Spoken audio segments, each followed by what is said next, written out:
శ్రీమాత్రే నమః. నేను నమ్మిన నా వాళ్ళే మోసం చేస్తే నన్ను నేనే నిందించుకున్నా. గుడ్డిగా నమ్మటం నా తప్పేగా మరి. ఎవ్వరిని నమ్మకూడదు అని నిర్ణయించుకున్నా.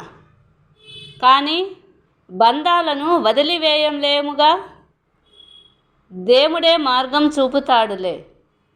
నమ్మటం నా తప్పు. ఆ తప్పుకు వేరొకరిని నిందించటం దేనికి? జీవితంలో ప్రతిదీ మన చేతిలోనే ఉండాలి. ధనమైనా సంపదైనా ఏదైనా సరే మనము చేయి జార్చుకోకూడదు. మనం జీవించి ఉన్నంత వరకు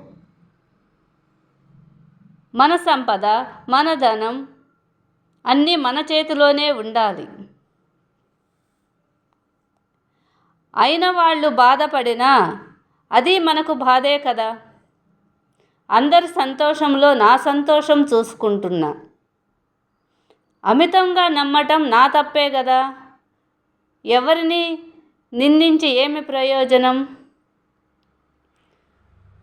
మనం తెలుసుకోవాల్సింది ఎవరిని నమ్మకూడదు. నిన్ను నీవు నమ్ముకో.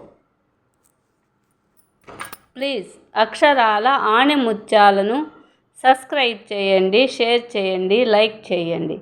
ఈరోజు ఆణిముత్యం.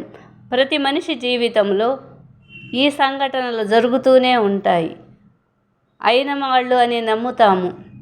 కట్టుకున్న భర్త అయినా, కన్న బిడ్డలైనా, తల్లిదండ్రులైనా, సోదరులైనా ఎవరైనా సరే అయిన వాళ్ళని నమ్మి మనం సాయం చేసినా మనకి తిరిగి ఎవ్వరూ సాయం చేయరు.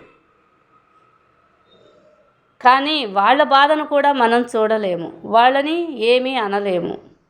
ఇది మన మానవుని యొక్క బలహీనత. కాబట్టి ఎవరికి వారే తన సంపదలను, తన ధనాన్ని, తన జీవితంలో ఎవ్వరికి తానివ్వకుండా తనకు తాను తన సంపదలను కాపాడుకోవాలి. ఆణిముత్యాలకు సబ్స్క్రైబ్ చేయండి, లైక్ చేయండి, షేర్ చేయండి.